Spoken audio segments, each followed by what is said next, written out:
ವಕೀಲರ ಕೋಟ್ ಧರಿಸಿ ಹೈಕೋರ್ಟ್ಗೆ ಹಾಜರಾದ ಮಮತಾ ಬ್ಯಾನರ್ಜಿ. ಚುನಾವಣೋತ್ತರ ಹಿಂಸಾಚಾರ ಪ್ರಕರಣದ ಕುರಿತು ಸ್ವತಃ ವಾದ ಮಂಡನೆ. 2026ರ ಪಶ್ಚಿಮ ಬಂಗಾಳ ವಿಧಾನಸಭೆ ಚುನಾವಣೆ ಫಲಿತಾಂಶದ ನಂತರ ಟಿಎಂಸಿ ಕಾರ್ಯಕರ್ತರ ಮೇಲೆ ನಡೆದಿದೆ ಎನ್ನಲಾದ ಹಲ್ಲೆ ಮತ್ತು ಪಕ್ಷದ ಕಚೇರಿಗಳ ಮೇಲಿನ ದಾಳಿಗೆ ಸಂಬಂಧಿಸಿದ ಸಾರ್ವಜನಿಕ ಹಿತಾಸಕ್ತಿ ಅರ್ಜಿಯ ವಿಚಾರಣೆಯಲ್ಲಿ ಅವರು ಪಾಲ್ಗೊಂಡಿದ್ದರು. ಹೈಕೋರ್ಟ್ ಮುಖ್ಯ ನ್ಯಾಯಮೂರ್ತಿ ಸುಜಯ್ ಪಾಲ್ ಮತ್ತು ನ್ಯಾಯಮೂರ್ತಿ ಪಾರ್ಥಸಾರಥಿ ಸೇನ್ ಅವರಿದ್ದ ವಿಭಾಗೀಯ ಪೀಠದ ಮುಂದೆ ಮಮತಾ ಬ್ಯಾನರ್ಜಿಯವರು ಇಂದು ವಾದ ಮಂಡಿಸಿದರು. ವಿಚಾರಣೆ ಮುಗಿಸಿ ನ್ಯಾಯಾಲಯದಿಂದ ಹೊರಬರುವಾಗ ವಕೀಲರ ಒಂದು ವಿಭಾಗವು ಅವರನ್ನು ಕಳ್ಳಿ ಎಂದು ಕರೆದು ಘೋಷಣೆ ಕೂಗಿದ ಹಿನ್ನೆಲೆಯಲ್ಲಿ ಕೋರ್ಟ್ ಆವರಣದಲ್ಲಿ ಉದ್ವಿಗ್ನ ಸ್ಥಿತಿ ನಿರ್ಮಾಣವಾಗಿತ್ತು.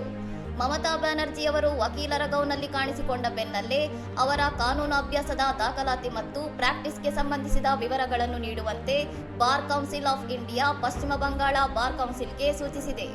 ಮಮತಾ ಬ್ಯಾನರ್ಜಿಯವರು ವಕೀಲರಾಗಿ ನೋಂದಾಯಿಸಿಕೊಂಡಿದ್ದಾರೆಯೇ ಅಥವಾ ಅವರ ಅಭ್ಯಾಸದ ಪ್ರಮಾಣಪತ್ರದ ಸ್ಥಿತಿಗತಿ ಏನು ಎಂಬ ಬಗ್ಗೆ 2 ದಿನದೊಳಗೆ ಮಾಹಿತಿ ನೀಡುವಂತೆ ಬಿಸಿಐ ಕೇಳಿದೆ. ಇನ್ನಷ್ಟು ಸುದ್ದಿಗಳಿಗಾಗಿ ನೋಡ್ತಾ ಇರಿ ಸೌರಂ ಟಿವಿ.